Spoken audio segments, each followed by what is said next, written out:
Hello, Daniel. Why are you displaying the human emotion of unhappiness? It's nothing, mate. Please, share your puny weakness with Uncle Adrian. Well, it's just that I love having a beard, but as you know, I also love soup, and I hate it when the soup dribbles into my beard. What can I do, mate? Please wait. Working. Here, I have optimized your facial hair design. Hold still. Your chin is now clear. Whoa! What have you done? It looks nice. But do not take my word for it. Ask Christian. Yeah, no, that's totally out of sight. And talking of the 70s, here's Kool and the Gang.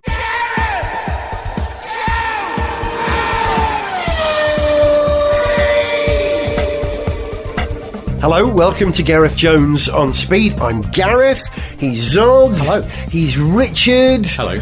And it's all going off in Formula One. The excitement is not necessarily with the World Championship because Mercedes have bagged that and we know it's going to be one of those two guys now who wins the championship. The real excitement is with the guessing game of what the heck is going to happen next year now that we've lost two teams and Alonso and Vettel's on the move. It's an exciting world. It's like a new season of Doctor Who. Yeah, exciting, terrifying, depending on, your perspective. But without Jenna Coleman. I wish Jenna Coleman was an F1 driver. Did I say anything out loud then? Maybe. Possibly. Yeah. Okay, let's start with the financial status of Formula One. The fact that we've, at the moment, lost two of the teams. First question, does it actually matter? Yeah, because I think we're sorry to see them go. I think it's a great shame that Marussia have gone under after a couple of bright spots this year and after the tragedy that's hit them this year. And surely you're always sorry to see a team drop off the back of the grid. Unless they're really a bunch of hopeless losers. HRT? Yeah, maybe. But that's the thing, because you can't discount even what seems to be quite a slow, useless team, because they may yet grow into great things. Jaguar, not very good. Red Bull, very good indeed. Well, yeah. So they are all a hair's breadth away from the right management, a bit of extra funding, becoming superb, in theory. And also, they're a great incubator for young drivers, because... And let's face it, some of them are so young they're still in incubators, aren't they, these days? They're actually embryonic. Where else are these guys going to go? If you've only got a handful of super rich, super awesome teams and you don't have those back-of-the-grid teams, and remember, Alonso, Webber, Schumacher all had their first drives in back-of-the-grid minnows. Yeah, I think the list is even longer than that, isn't it? There's a lot of that going on. They get their first chance to shine, and often it's where they do shine because everyone knows they're in an underdeveloped, quite mediocre car, and if they can drive better than the car has been capable of in other hands, well, that shows a spark of the genius which will be snapped up by a bigger team. So you're right, it's a good sort of feeder thing for it. And therefore also, the health of the sport is bad. If they want to try and make up the numbers with three-car teams, I mean, I don't know how it's going to work in terms of the pit, whether those teams fielding three cars, if any do, will get an extra pit garage or what. I mean, they'll have to, presumably. Yeah, they would. But I quite like the variety of having 10, 11, 12 teams down the pit lane and all the different approaches that you get. And then you get, the new season and all the cars start to be revealed and everyone's come for different solutions. If you limit the number of teams, you're limiting just that sort of spectacle and going, oh, look what they've done. So it's actually damage to the gene pool is what you're saying. The lack of variety or that spectrum of different skills. It's what keeps us interested, isn't it? Because otherwise it should just be a one-make series, It's like part of it, because F1 isn't always the most exciting on the track, but there are these little bits and pieces that keep us amused, first of all in the off-season, but also just generally around the sport that keeps you hanging in there, because it's like this big soap opera, and the more teams you have and the more that's going soap on, opera is part of the appeal as well, then there's just sort of more to hold your attention. So you're right, it's a gene pool thing, I suppose. Do you not think then that having three-car teams with perhaps a rotating junior driver in the third car would hold your attention as well as a great driver in a rotten back-of-the-grid car? Well, That's a good question, isn't it? But I don't know. I mean, a rotating sort of spare seat drive, treating the third car like the host of Have I Got News for You? And I don't know. That works quite well. So I'm sort of talking myself round on this one now. Particularly, we always went, Angus Deaton was very good at that. But now they have a different presenter every week, and it's fine. It's actually quite good because you go, I wonder who they've got this week. Oh, it's Kirsty Walk. Oh, no, look, it's Jimmy Carr. I'm not suggesting either of those people would get the third drive at, say, Ferrari, but it would be quite interesting if they did. As I understand I hear Kirsty Walk's a pretty handy peddler. She's quite, she's good in the wet. Yeah. Hey, as I understand it, the third car, should we get to that, and I don't think we will, wouldn't be eligible for points. You've just got to run it, but you can't score points in the World Championship with it. I know. That might be the case, but... The trouble is, the teams themselves don't even know what the rules would be if they had to run 3 cars at the moment. Does anyone know what's going on with the third car thing? Only Bernie. Yes, well... I'm sorry with Bernie. I think it says something about how bad things are that he admitted that he'd probably got things wrong. Yes. He doesn't do that very often. He doesn't do it lightly. No, not unless there's a revolving door involved. Then he's pretty stoic about his own supremacy. Yeah, he's admitted that he's perhaps dropped the ball. Yeah. But then he was on the grid at the Austin race last weekend being interviewed, and he said, well, the problem with those smaller teams is perhaps they were spending more than they had. And I thought, well, they were spending a lot of it paying you, mate. Yeah, and the sport creates the conditions that define how much money they have to spend. Mm-hmm. Yeah. It looks like there may be some form of resolution. There is a plan to create what they call a base payment, where Bernie, if you read that statement or listen to that statement that he made, I may have made a mistake with the contracts that I got them to sign, but if they're prepared to give up some of their money, I'll match it.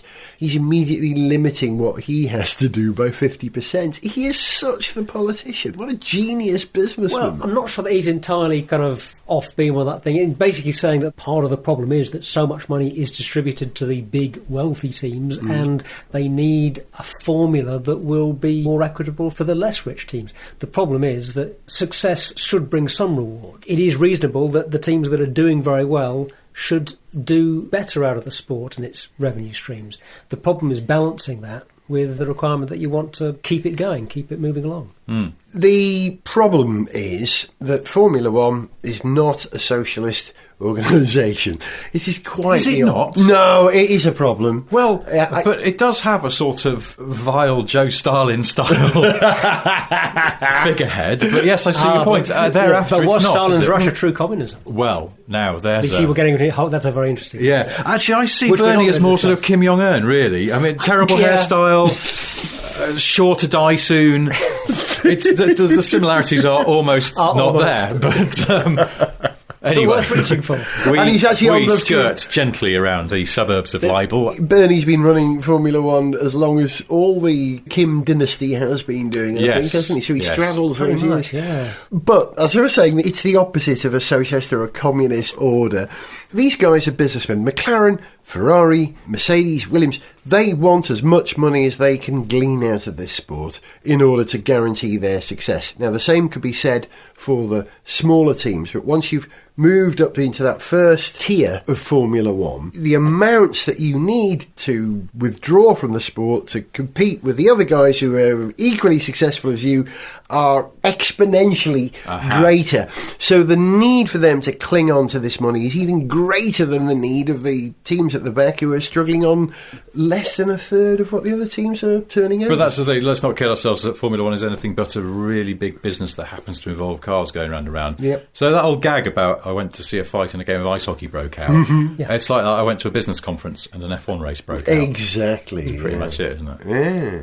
It's a worry. Did we miss the two teams from the race in Austin last week? That's the funny thing, we didn't really, did we? Yeah, having just said that we missed them, in a way we didn't. And if you were Lewis Hamilton or Nico Rosberg, or indeed Rosberg. They have those. Rosberg. Any of those sort of front-running drivers, you probably thought, great, fewer people to get in my way. Yep. Yeah. When you're coming around on a lapping them. And I have to say, actually, on a positive note, that Austin race looks like a very good one to go to. I think fancy going there next year. The first year that it was going to happen, I said to my wife, they did a little preview package on the BBC, I think, and showed Austin. And I'd always thought Austin seemed like quite a groovy town, a sort of oasis of not racistness in Texas. Yeah. And sorry, that's not true. I'm sure lots of people in Texas aren't racist.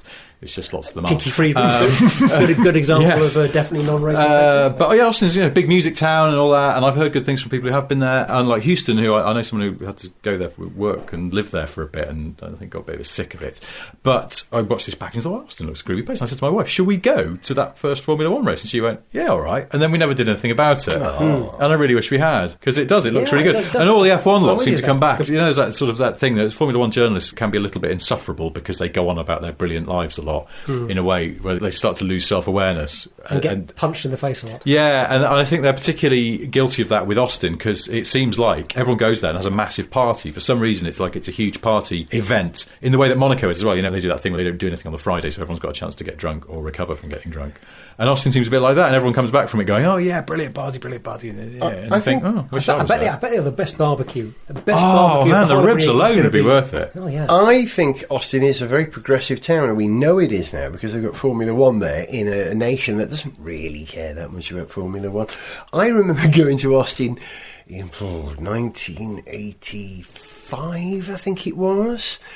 And I went to this club and everyone's really dancing in a way I've never seen people really in the groove before. And all the girls are smiling and their pupils are dilated and everyone's in love with everyone. And a little boy from North Wales, 24 at the time, said, well, what's going on? I don't know. My first ever experience of seeing people on ecstasy was in Austin. Now that's pretty progressive, isn't it? Yeah. Was it it's a great legal music at that town. point? I don't know. Because you know these things where the drugs get through for a bit because the authorities forget because they haven't make been them made illegal. Yeah. And there's sort of weird thing where you go, everyone's having a good time and it's perfectly above board. Yeah. But was it called X rather than E at that point? Yes, it was. That's right. I think it still is in the US, isn't it? Yeah, It's a general kind of street slang. So I'm told.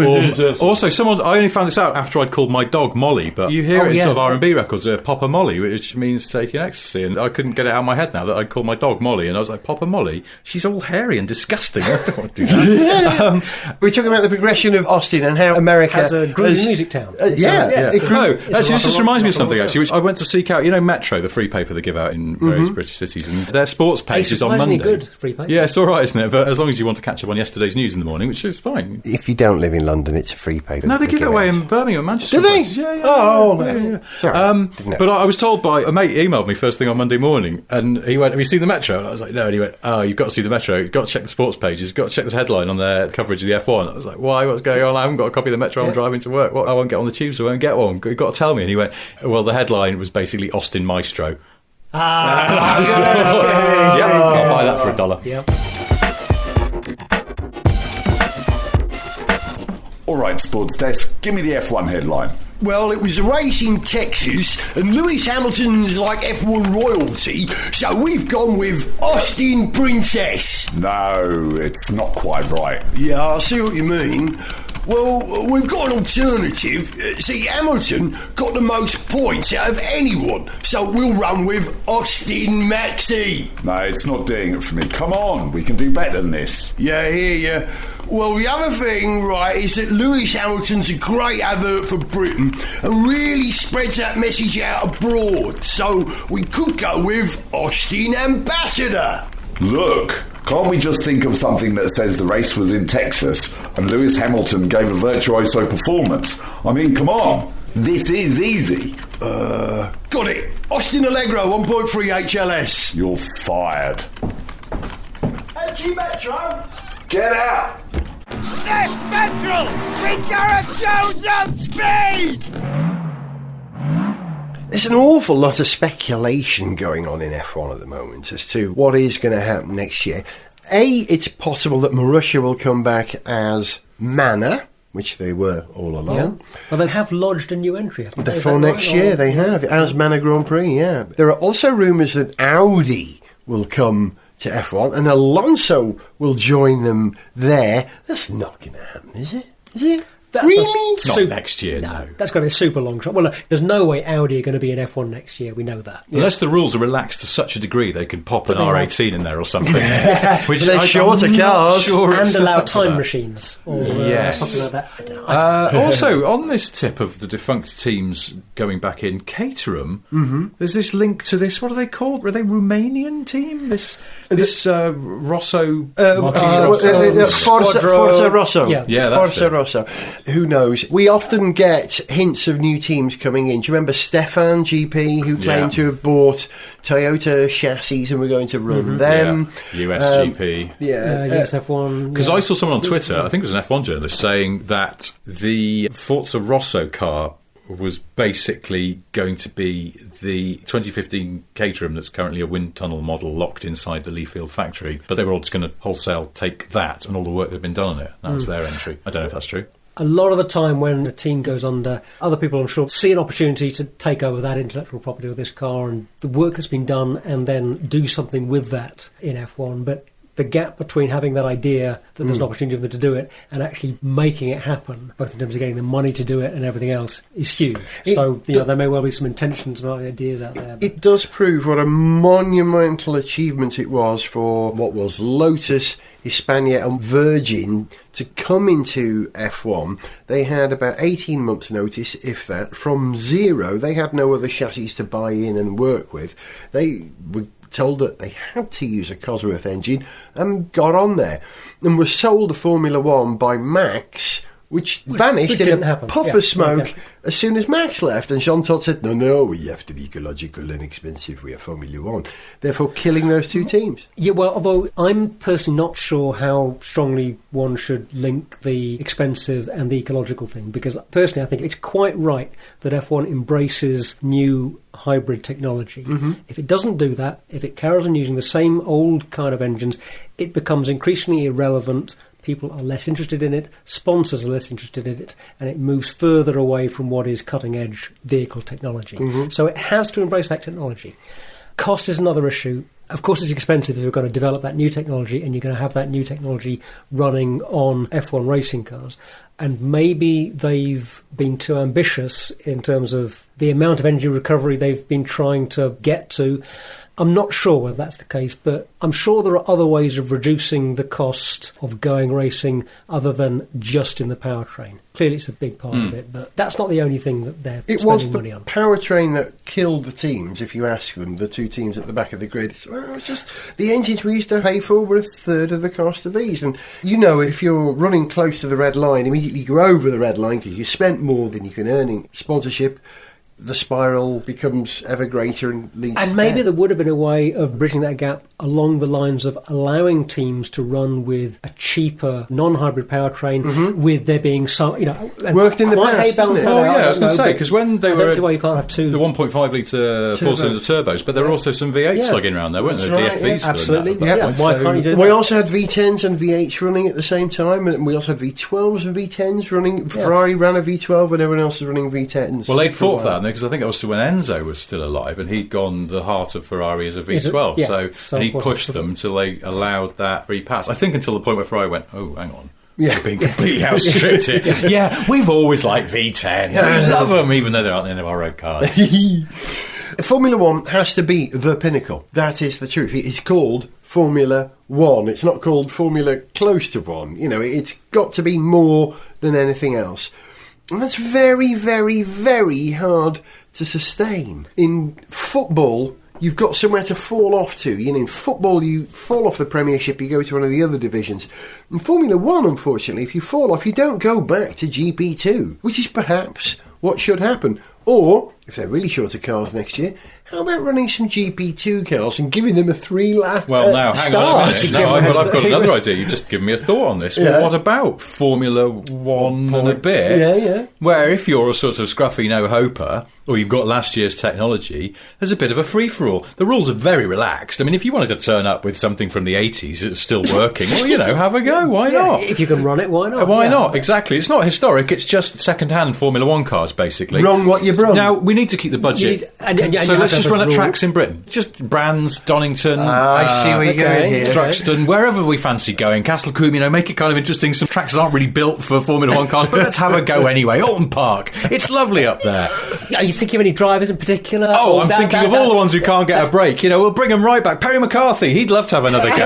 Tiff, Takanui, he'd be there. He'd turn up at the drop of a hat. Sober him up, get him in the car, send him on his way. Be brilliant. Any of the Japanese drivers of the last 10 years would be in there, wouldn't they? They'd be fun to get back. Yes, exactly. We'd get Sato in there. Yeah, it would be fantastic. Just because people would love to see these people because they'd be there for the fun of it, I hope. I mean, we maybe pay them a bit, but I think we'd pay them sort of minimum wage or something like that. And then they'd turn up and someone would arrive and go, hey, do you know what? Frank Williams is a friend of mine. He's lent me an FW12 or something. He promised not to scratch it, and I'm going to give it my shot. There's Tiff in that old car with Durex written down the side, which he's got going, but he's had to stick a different engine in it, and it's like it's out of an RDRS5 Formula Libra. I mean, yes, exactly. Formula Libra. All bets are off. You can do what you want. Oh, there's a fan car over there. Someone's running a rotary engine for some reason. Lovely. And it's driven by, I don't know, Mark Blundell. This sounds great, but isn't this just historic Grand Prix? Oh, no, it's much better than that, because if you've got last year's car, you can still turn up, but that would be discounted from historic. Yeah. Where, because the thing about using last year's car is you can get the parts, which is always very restrictive. Even if you're running a road car, you go, I love my Lancia Dedra, but you just can't get the bits for it anymore. I think we have to scrap it.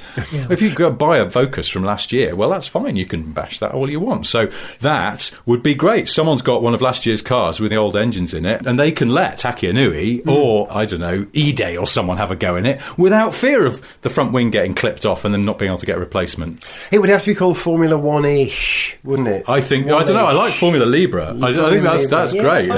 They just go. In fact, also, all these people who are sort of around the fringes of F1, there are always rumours they may go into it. Someone like Valentino Rossi, and it's like, he's not really going to drive Ferrari, but he could drive a 5-year-old Ferrari in our Formula Libra series, and it doesn't matter if he gets taken off at the first corner by, I don't know, Luca Badoa. I was reading in, forgive me, the Telegraph the other day, a piece that was saying that Formula One fans are leaving Formula One in their droves and going to Formula E because it's less cynical and it's nonsense, utter nonsense. Do you know any Formula One fans who are not watching Formula One anymore and are going to Formula E? No. We're interested in to make a choice. You're only allowed to watch one. It doesn't work like that. No. I don't know where they get these ideas from. The other one is that Formula One is in crisis. Company. I'll tell you where they got that from. A PR company. Was it a PR company for, I don't know, Formula E? I wonder if it was. The trouble is that we're hearing these headlines, Formula One in crisis, and yet Formula One will rumble on as it has done for years. When Max was caught doing whatever Max was alleged to be doing, that was Formula One in crisis. It just added to the value of the backstory. What we watch in Formula One is that business that you talk about, Richard, but also that soap opera that we all subscribe to as rigidly as any person who watches EastEnders. They care about every nuance of what's happening. It's all part of the backstory. So the fact that we're losing teams in Formula One gives it a sense of jeopardy, in my opinion, that makes it even more interesting. It's a cruel game, the Piranha Club, isn't it? It is. I've had another thought. Formula Free-for-all, that's what we're going to call it. And it will be a very uncynical sport.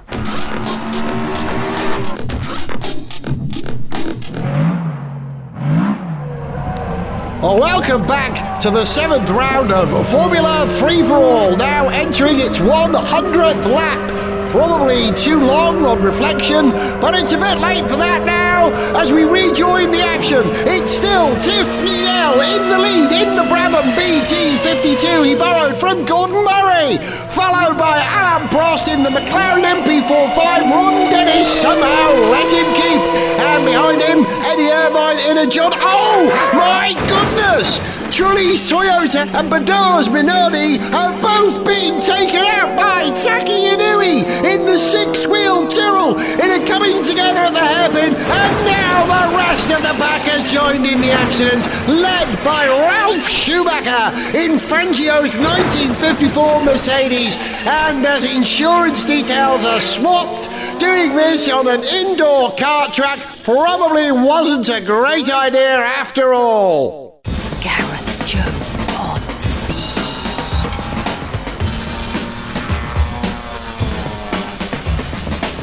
The future for Formula One is very much in the air, not just for the teams, but for the drivers. There's an awful lot of speculation as to what Alonso is going to do or not going to do next year. There are a number of possibilities. He's not staying with Ferrari. There's no place for him at Red Bull. He might go to McLaren. That seems to be the most popular idea. Yeah. There are other theories that he's going to go to Audi and Audi will come into Formula One.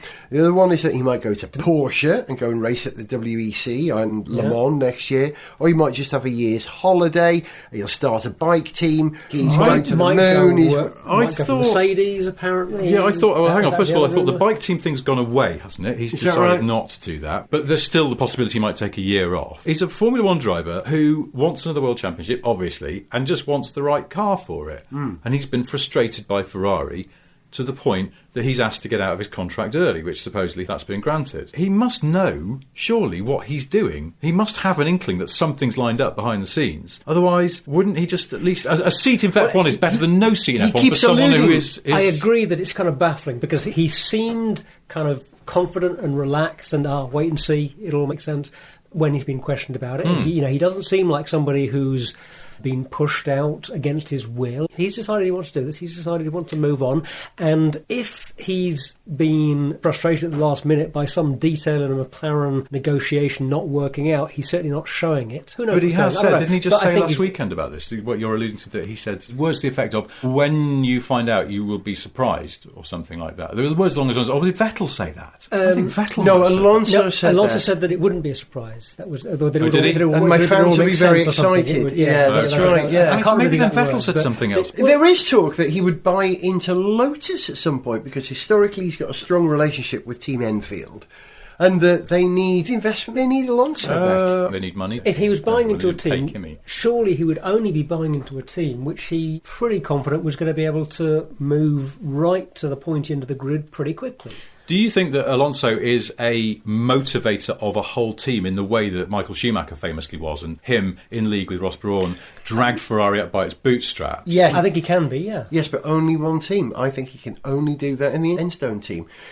He did it once and went back there. When he left McLaren, he went back there and did it again. And since then, they haven't quite been the team that they were when he was there. They won world championships. Not many teams in F1 win world championships. Yeah, fair point. Really. So respect to him for being able to do that, but he seems to only be able to do that there. There is no doubt that the Tifosi adored Alonso.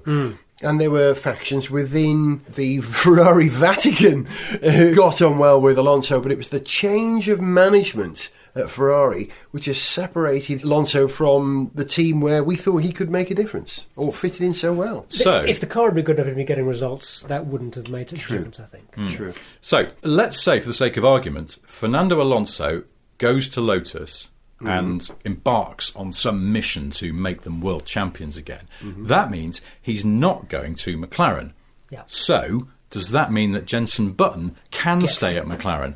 Because here's a funny thing. On Sunday, during the American race, I was tweeting my usual nonsense, and I tweeted something. I was trying to be serious for a moment, just because I said, fair play, Button has shown some strong driving in a mediocre car, and there's plenty on the grid who don't deserve to stay in next year compared to him. Yeah. Words to that effect. Yeah. It was retweeted by actual Jenson Button after the race. Actual Jenson Button. Bless you. And I thought, well, now, sound like a plea for I've help? said mediocre car. A driver who's completely on message and being a team player couldn't say that. So does he already know that there's no chance of him sticking around? Or is he playing some kind of brinkmanship where he's like, I'll show you. He's just been a bit petulant, maybe. His tone was different at this race to any race previous. He was friendly, sarcastic on the radio. The sarcastic radio was terrific. Yeah.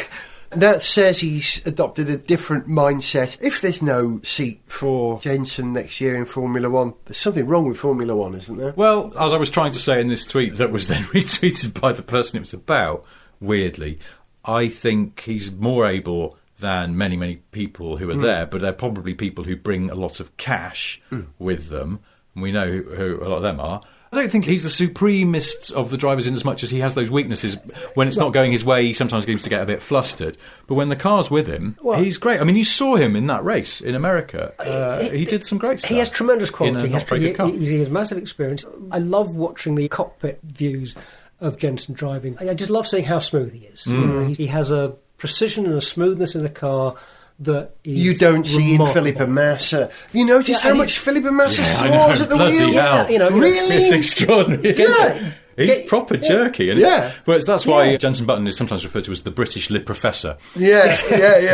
And it's tremendous in those difficult changing conditions where it's hard to pick the right tyres. He's almost untouchable in those conditions. He's not up there with Lewis and Alonso, but he's easily a driver you'd pick above half of the rest of the grid in a moment, for me. Can I also bravely chuck in someone else up there? Hamilton, Alonso, I believe... Ricardo? Yeah. No, I knew you were going to say that. I know you're a big fan.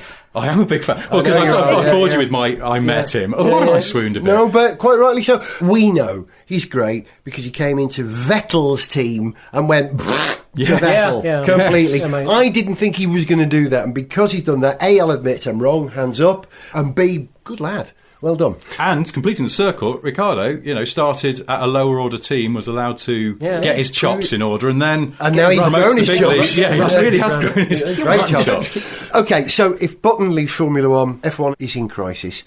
And we'll leave in droves. And another thing that we love passionately, that I would say went through a crisis in this last fortnight, is private spaceflight or any spaceflight. Well, yeah, because the Antares as well. Orbital Science lost an Antares, a private mission to resupply the ISS, went pop and bang from Wallops Island. Actually, it went wallop in Wallops Island is what it did, which was rotten news. And then the worst possible news a few days later, when the scale composite test program for the Virgin Galactic Spaceship 2, this one's called Enterprise, no one ever mentions that, this spacecraft is called Enterprise, this one, broke up during testing, killed their test pilot, and seriously injured their other test pilot. Personally, for someone like me, and I know you guys too love a bit of that stuff, it's the worst possible news. This sort of stuff happens in spaceflight, doesn't it? It is a very difficult and dangerous thing to do. Even NASA, with the amount of money and experience that they have in the space industry, have lost flights, have lost crew. When you're riding along with the amount of explosive power that you have to have in a rocket that's going to get anywhere useful out of the Earth's gravity well, or even just up to 100 kilometres or so, anytime you're riding along with that much explosive power in a vehicle that is as light as you can make it, it's going to be tricky. I don't know what the latest news is on the explanation of what happened, and it's probably wrong to speculate, but I follow a guy on Twitter who was there. He was at Mojave when it happened, and he reported that he thought he saw the motor start, stop, and then restart, which made me think, yikes, if the motor stops, what do? You feather the aircraft, because Spaceship 2's design allows it to fold the wings up at 90 degrees to create so much drag that it allows it to return to Earth without burning up the fuselage. I wondered at the time if, the motor hasn't fired, feather, and then the motor fired again. But is that what happened? Do we know? Well, as I say, you're very careful with speculation, and we don't know what happened. But from the information that, as far as I'm aware, has come out in the last couple of days, the motor did fire. The motor didn't explode. The bits were recovered intact on the ground. And the break was caused by the feathering mechanism deploying and the craft The craft would have folded. It's not designed to operate at those sort of velocities with the motor running. With it feathered, it will tear it apart. It just will. It's obvious. Well, you may be right about that. I'm not sure. What I believe to be the case is that the crash investigators said that there's a two-stage process to unlock and deploy the feathering mechanism. And one of the pilots had initiated the first stage of that. They'd unlocked the feathering mechanism, but they hadn't then worked the lever to actually deploy the feathering mechanism, but the feathering mechanism had deployed nonetheless. I guess that's one of the things they're looking into. Also, the feathering mechanism would normally have been deployed at a higher speed and a later stage in the flight. But not under power. But not under power, correct. Yeah, because the feathering is part of the re-entry thing. Yeah, it does the way the thing It's works. about Mach 1.4 when they feather, and it brings it down to Mach 1, as I understand. And but then always they when the glide, motor's yeah. not burning, that's a different thing. The load is in a completely different place, isn't it? Yeah. I worry because I get really excited about the idea that maybe before the end of my lifetime, I might find that trips to near space are cheap enough that I might be able to afford that as a treat in my old age. And I think this incident this week has been a bigger setback than the first space shuttle disaster, Challenger, was, because this is financed by individuals. It's almost a crowd-funded project if you think about it. There are lots of people who've paid their deposit to do this. My concern is that even though they've paid their deposit, these people are wealthy enough to quietly walk away, but you won't get tens of thousands or even thousands of people ready to go on a craft which has some sort of flaw at this stage. I didn't want it to be, and I don't believe it has a major flaw. I think all these flaws are fixable. I just think people get scared. Yeah, who knows how people's perception of the project will change. But yeah, until we know more about the crash, it's all speculation. At the least, it's a major setback. But yeah, like you, I love the idea of being able, in principle, to take a flight into space on a private suborbital hopper of some kind. That would be great. If it's true that the motor didn't explode, I think it's a great relief for the people who are running Bloodhound, SSC, whose motor is of a similar concept. Not exactly the same, but very similar. I.e. The also Virgin a hybrid Galactic rocket, one. which A has hybrid a rocket. liquid oxygen and a solid... Yeah, rubber in the yeah. case of Bloodhound, plastic in the case of Virgin, as I understand now. But who knows? We'll be watching carefully. We wish them well, and we mourn the loss of a brave man. You've been listening to Zog. Goodbye. And Richard. Goodbye. And me, Gareth. See ya. To send us an email, see pictures, get song lyrics, join our Facebook fan site, follow us on Twitter, or to find out about sponsorship opportunities, go to GarethJones.tv. Gareth Jones on Speed is made in London by Whiz Bang. Gareth Jones on Speed!